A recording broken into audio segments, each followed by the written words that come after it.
Perhaps I shouldn't take much time, but they requested me to present something here, but I couldn't do that.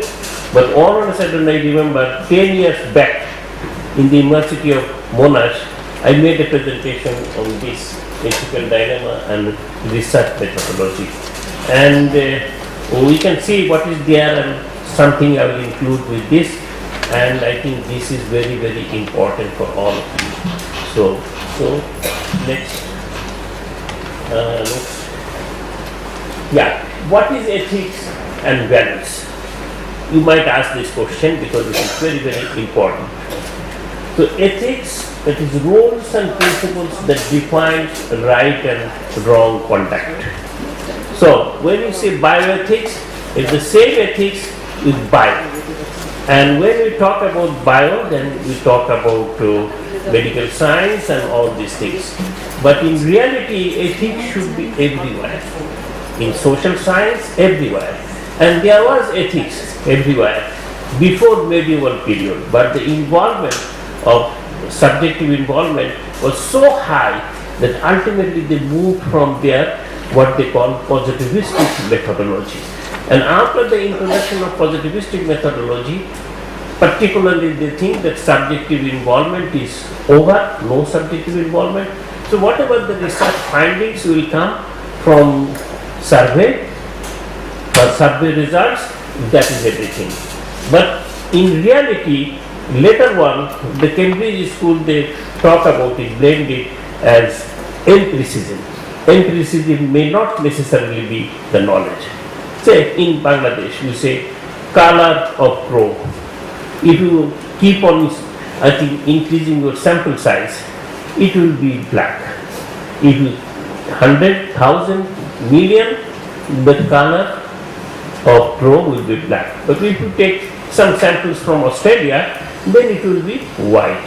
So it is called empiricism. Empiricism, if it doesn't correspond with our rational thinking, then the Cambridge school, a group of schools, they say it is not in reality knowledge. So that is the thing. And values, basic convictions about what is right and wrong. And this conviction varies from person to person. I will ask you a very simple question. If you have one problem and giving it to you, you'll have to take the decision. Do you think the decision will be same, 1, 2, 3, 4, 5, the same decision? No. Why the decision will not be same?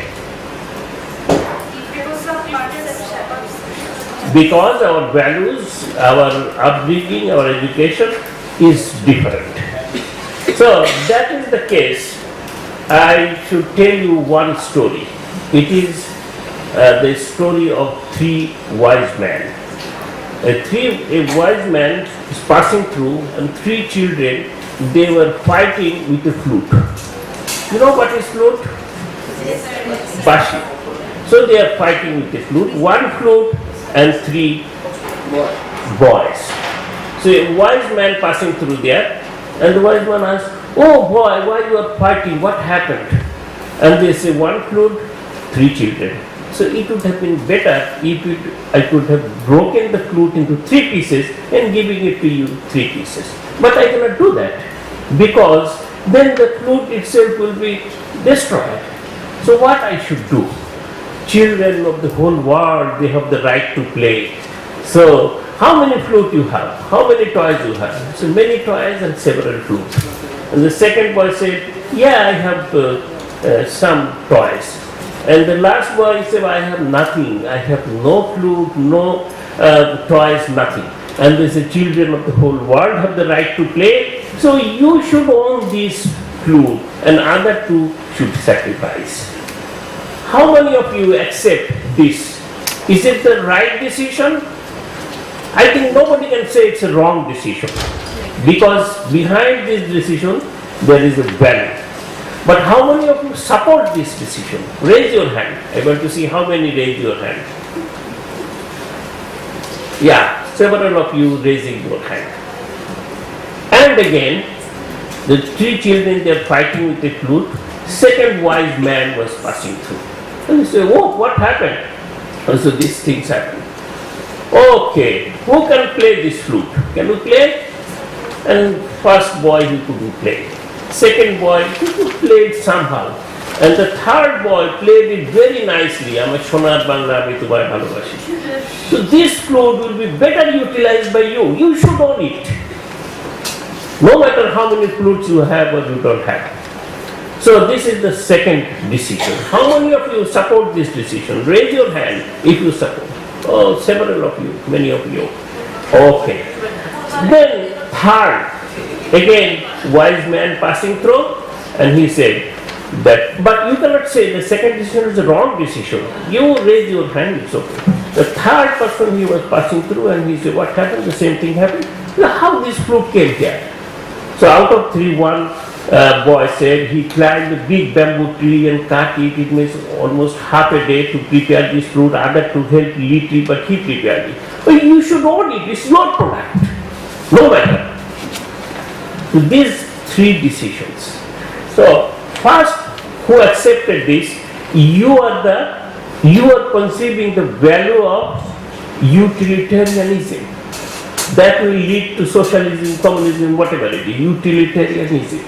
No, egalitarianism. The second who accepted it is utilitarianism. That is, you are looking into utility value. And the third, he is a believer of liberalism, free thinking. That will lead you to capitalism or somewhere else. But none of you can say that all these decisions, the same flute going to three hands is a wrong decision. So now another person was coming through. I don't want to say wise. I say, oh, what happened? I see the children of other areas also in my locality. What happened? Oh, my nephew is also here. Why are you not fighting with the flute? This flute should be handed to my nephew. And other to slap them and say, go to your own locality. Don't come over here.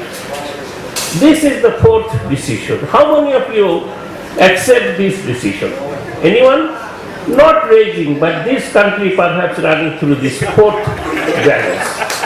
Value. This is a value-free science. So this is the reason the decision varies.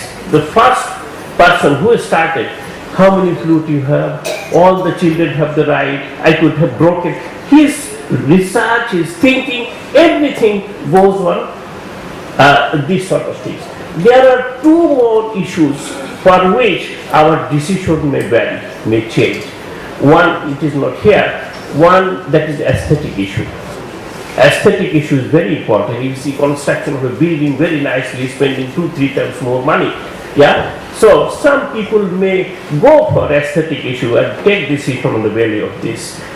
Another decision could be that is again decision based on empirical evidence, the positivism. One may go for that. But if it doesn't correspond with rational thinking, Cambridge School said it is not knowledge even. Hindrance and Hurst, you know, probably, they will probably know the person. There could be another decision for that. Say, for example, justice. In the document of law, it is written it should be like this. But some cases, law or justice, I think, not in conformity with ethics. Say, like property rights in India for women, Hindu women, no property rights, for Muslim, half property right. It may not be ethically, to me, accepted. So it is the religion also coming here. And sometimes some laws in some countries we may not ethically accept because our ethics is in higher level. In that case, we shall have to fight, we shall have to develop constituencies, building alliances, so that we can fight for more ethical issues to be taken care by the national government. Okay, next. Then, you see, I will not concentrate too much on research, but it is very important. What is research? We should know it. Research is something, the definition given by Einstein. To me, it's the best definition. What Einstein said, all scientific inquiry aims at minimizing the gap between the world of ideas and the world of phenomena. And there is a gap between the world of ideas and the world of phenomena. And to minimize this gap, we go for research. But some cases we rub off, and whatever we believe it is not the reality, but we just do it. So in this way, research is going to be polluted. We should be cautious about this issue. Okay. And ethics of research. The ethics of research involving human subjects that include two components: the selection and achievement of morally accepted ends, and the morally acceptable means to those ends. It is in your ethical review clearance, I mentioned it. And again, coming ethical dilemma and research methodology. If we want to go through it, in reality, we'll have to go through the, I think, evolution of thought, the galaxy of knowledge. David, if you find the time is short, I will stop and I will minimize. So, evolution of thought. Say, for example, 5,000 years back, which country was in top? Most of the scientists living there. Say Egypt. So Egyptian scientists were asked the question, why sun rises and why sunsets?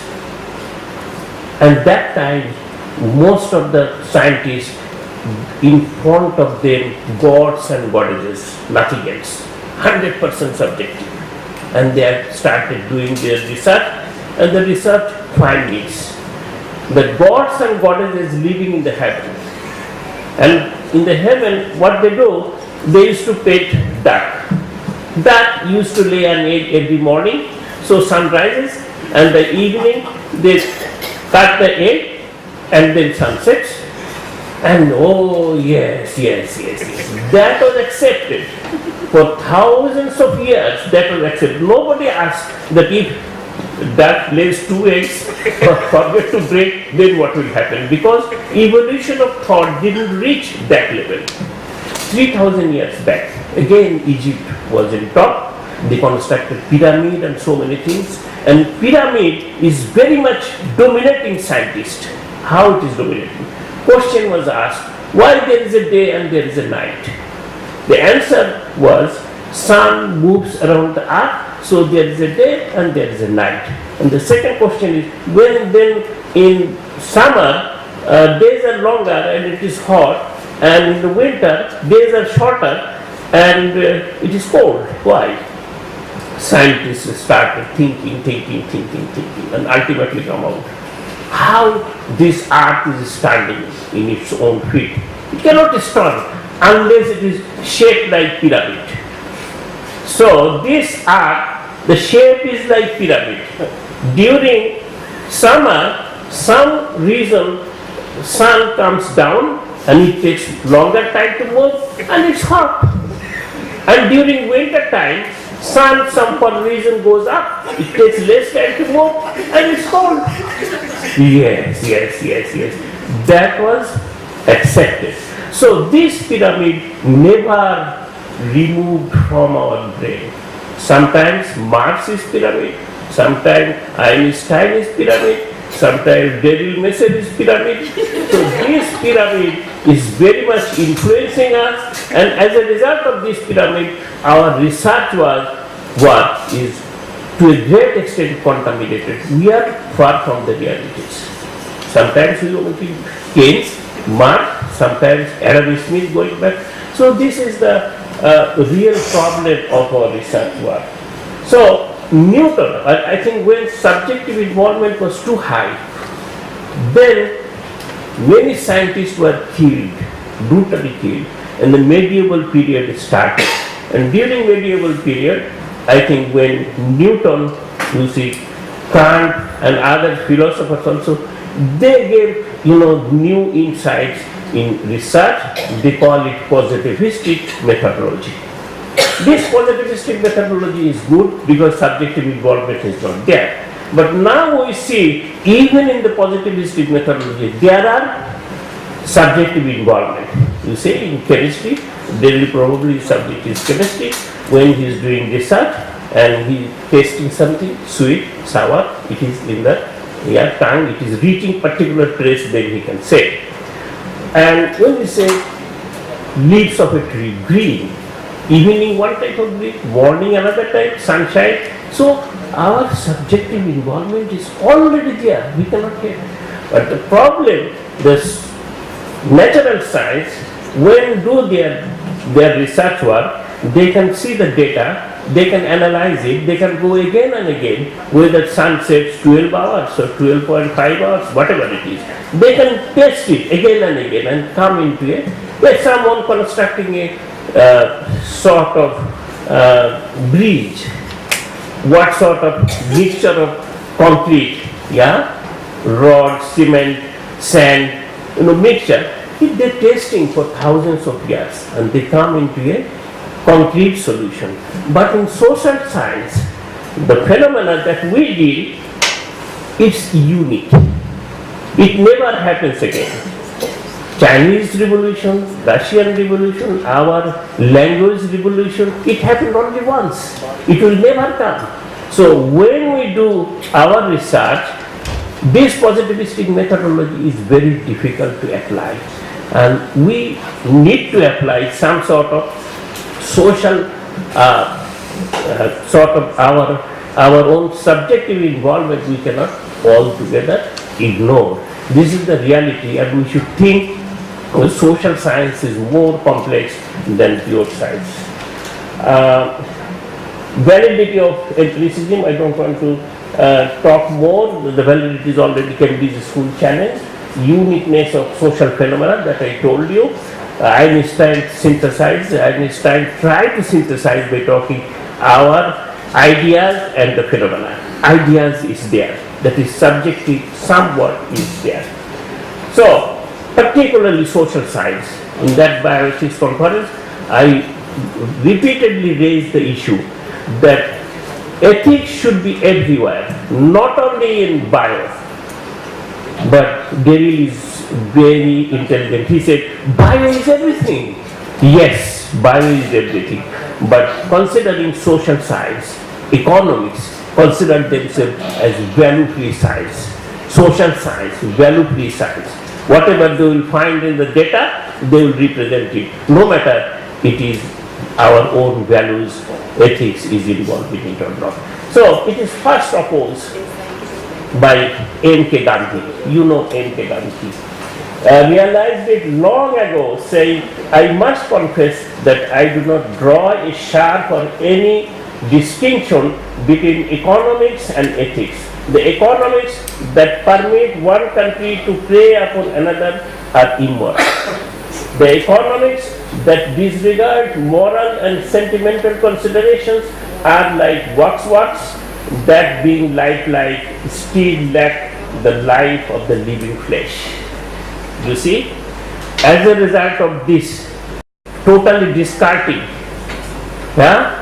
ethics from our knowledge, we are becoming immoral. Our human values is going down. Whole world trying to dominate each other, trying to control over each other by their power, by their nuclear development, so many things in a country, to get more money means more power. So this is something unethical, immoral sort of knowledge, educated person also conceding. So from there, only thing that we shall have to introduce ethics in all our social science, in our entire galaxy of human knowledge should be with ethics. And what Derrida mentioned, we are not only citizen of Bangladesh, we are citizen of this world. We should think about world citizen, global citizen, and we should act like that. So this is your certificate you are getting. Clearance from Ethical Review Committee. I just submitted to Derrida yesterday for if he needs further improvement or something like that. Okay, from there, we need to synthesize qualitative and quantitative. Even 5 years back, Population and Development Review, most important journal. I think demographers, social scientists were fighting whether they will accept qualitative study or not. And they mentioned qualitative is subjective. Subjective cannot be accepted. You will have to start your data, randomly. But randomization has its own difficulties. You consider a big crystal ball, big, millions of white crystal ball, ping pong ball is there, millions of black ping pong ball is there. It's moving, all the time moving. And you see, sometimes like all black, sometimes all white, sometimes 60-30, 80-20. Why? It should be 50-50. It's not. So, randomly selected size may not necessarily do the justice what I wanted. So, this is the limitation that we should also recognize. Okay? Then, I had a dream. I couldn't materialize my dream. It was sent to Daryl also.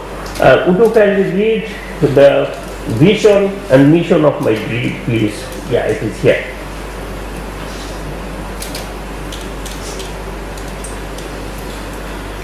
Yeah, it's working? Not working?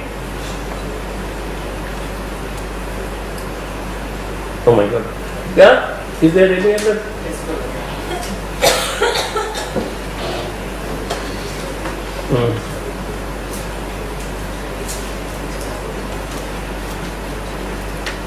So I will not take much time, just 12 minutes. Working? No? Also, can you take this one? What can you read loudly? Maybe it will reach there. Vision of the Global Ethics Foundation. The Global Ethics Foundation will conceive the culture and promote the value of ethics as a guiding philosophy in order to create a civilization in which utmost respect is paid to the welfare of human beings themselves in order to attain their best potential and to protect the law of nature to sustain our planet. Okay, this is our law of nature, something that protecting is very important. And then mission. Mission of Global Ethics Foundation. Establish the culture and practice of ethics at individual, social, national and global sphere in order to discard violence, hatred and greed in quest of establishing justice, peace, equity, liberty and enabling environment for developing best potential of human beings and for the conservation and sustenance of our planet, protecting the law of nature. Yes, I think law of nature and particularly protecting our planet is important. Otherwise we cannot sustain ourselves. So next, objective of the Global Ethics Foundation. There are 5 objectives. I can also try to read, but my reading is poor. Love for promoting ethics and human values. Human values irrespective of race, religion, culture and creed. Because culture, religion also some disagreement. Then love for promoting unity and equality of human beings. Unity and equality of mankind out of diversity. Diversity of religion, culture, creed, color, language and ethnicity. We should respect each other color, each other language, each other ethnicity. And then love for protecting the law of nature and sustainable environment in order to save our planet. Is the most important. If the planet is lost, then we are losing everything. Then love for promoting knowledge-based, discarding ignorance and harmful practices in order to ensure highest attainable mental, physical health and ensure human development. We need another jump. We are talking more about human development, but it is the time to go to human development. So that is important. So hatred, greed, these are in human development, I should say. Then love for establishing justice, equity, equal opportunity and access to resources, dignity and empowerment in a society to attain the highest potential of humankind. So these are the five objectives and 2 mission vision, and I hope we will get the opportunity before my death we could work together for some sort of thing that will be nationally and globally. I think it will be useful for the development of mankind. So I don't want to go some other issues today because the time is very limited. Thank you very much for giving me this time. Any question, any issue that you want to raise, you can do that. Yeah. No question? Yes. Yeah.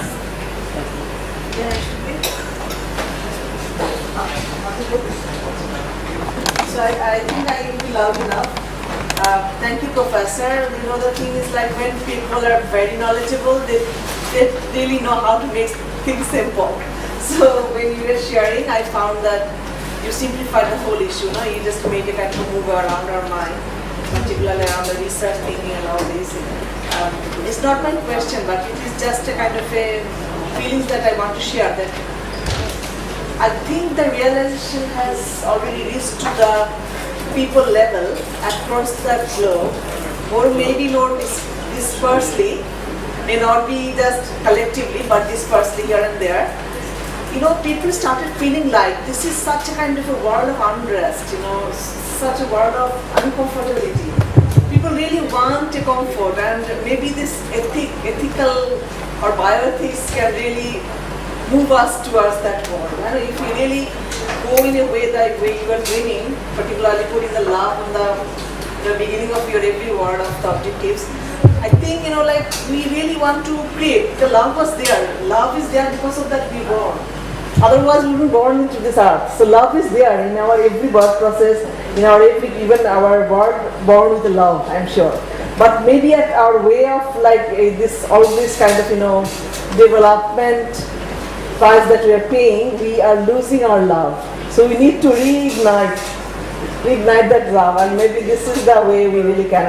Considering you and all this kind of, you know, people, if we really can take a lead, maybe we can go for a different kind of world to really come with a comfort, and I think it's not a comfort, human way of thinking. Thank you very much. Thank you very much. I think the question is very pertinent. The question is whether it is empty word, whether it is word with content, or whether it will be word with action. So I have one strategy that I can take you. Strategy is we should work together. Yeah. We should develop our constituencies, building alliances, and we should keep in contact with each other and protect and promote those who believe it. When I presented a paper on international paper on environment, our river or water system, and some people say don't do this. Why? Because there will be Indian and other people, they will raise objection against it. I am not going to talk about like Farakka Bachao. Guriganga was not like Farakka Bachao. It's not political. But when I said that law of nature, so all scientists all over the world, mostly Indian, they came and they said, Dr. Neaz, there is only one paper on the issue of river, water. Water is so important issue. And then what I said that, do you want to work together? So of course, don't bother about Tipaimu, we'll take it up. Environmentalists, Indian environmentalists take it up, we don't need to fight. So it is something, if you agree with each other, these values, this ethics, then we should develop our constituencies, we should fight for this, and that is globally, it is becoming more and more recognized. What you see, Rohingya, they have no superpower support, but Rohingya becoming popular among the people at large because whatever is happening, it is injustice, it is inhuman. Okay, thank you very much. Okay, I have a question. I thought my time is over, so yeah. Thank you. So, firstly, I'd like to appreciate so much his presentation. Secondly, doesn't somebody want to do a PhD with Professor Neaz? Who does? Yes? Please start today. He can be your supervisor. And we're very honored that he's also working with AUSN, and we have a growing friendship. I could welcome him to properly to say kia ora in my home country, Aotearoa, when we first met. So that was a great occasion, 2008. Now, you can see the role of ethics in many subjects in your presentation. So, is ethics part of our evolution? I'm going to show more afterwards here. So is ethics part of the evolution of our human being? So is ethics a free value, a choice, like a free will? Is it determined by our genes, our environment, our culture? How do we relate to the ethical issues of the choices that we make? Remember, we talked about self-determination, and that's what everyone is going to talk about soon, about your view of self-determination. But how is our ethics ingrained in our body, in our genes, in our culture, and how does this relate to you? What do you think? Is ethics free will or determined? Thank you very much. It's a good question, and it's a question of research. These are genetic issues and so many other issues. But what I try to mention, evolution of thought, human thought over the period of time is changing. And our surroundings also very much influenced. Our genetic factor, difficult to say. I think twin sister, twin brothers, but conceiving totally two different values. But surroundings is one important, and how we culture it is another important thing. And the important thing is our education, if we could introduce ethics there. Particularly our surroundings also influence very much. We are very much influenced by market forces, you see, consumerized societies, how quickly we'll have television, radios, and then what it is, car and house, own house and things like that, and we don't hesitate to do immoral things to acquire those sort of things. So this is very much influencing us. But again, within these circumstances, what I have seen two different worlds.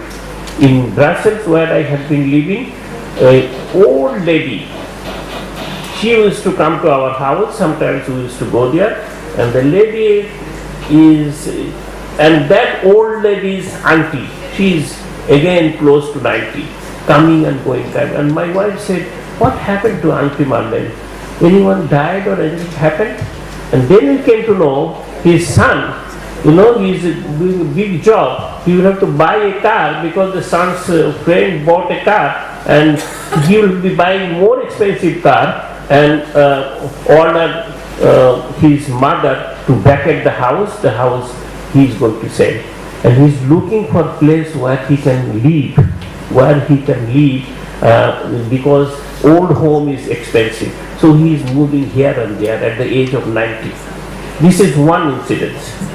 Another, very close to our house, there was one man, bearded man, used to sit with overcoat and other thing, very cold in the winter. And I said my wife that one day I will go and ask him what he is doing. And she said, don't go. He's a dangerous man, he might kill you. I said, no, I will enter into his house. So one day I entered there, and I said that my name is this, I am from Bangladesh, and he also introduced himself.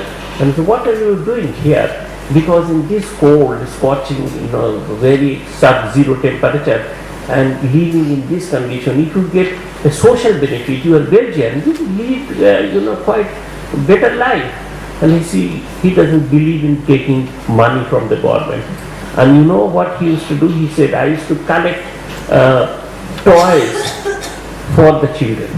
Again, this word coming from him, he said, children of the whole world, they are same, they have the right to play. So he is collecting toys and sending toys to our countries. And I said, our children at the age of 6, maybe in a scorching heat, tending cattle, and no time to play with your flute, with your toys. But I couldn't tell him because he would be very much hurt if I say like this. So this is another man. So you can imagine in the same environment, two persons sitting on 100 years with two different values. So how you conceive your value, how you culture your value, that is something different. And it is, you say, God, Allah, Bhagavan, whatever we say. I think when a man born, he was given some akal. He should know what is good and what is bad. It is given to him. But although it is bad, he is doing these bad practices because he is not going to culture the good thing. Why not? Because he is getting immediate benefit, harming others, harming himself also, destroying the whole nation. He is doing it because of immediate benefit. So we need to work together. We need to fight, sort of Buriganga Bachao, save our Buriganga river, like this. We need to develop our constituencies, and in future, I hope we could minimize these sort of things. I am still hopeful that. So is it not your answer, but something I could get the opportunity to say? Yeah. So. Yeah, but you have a question, please?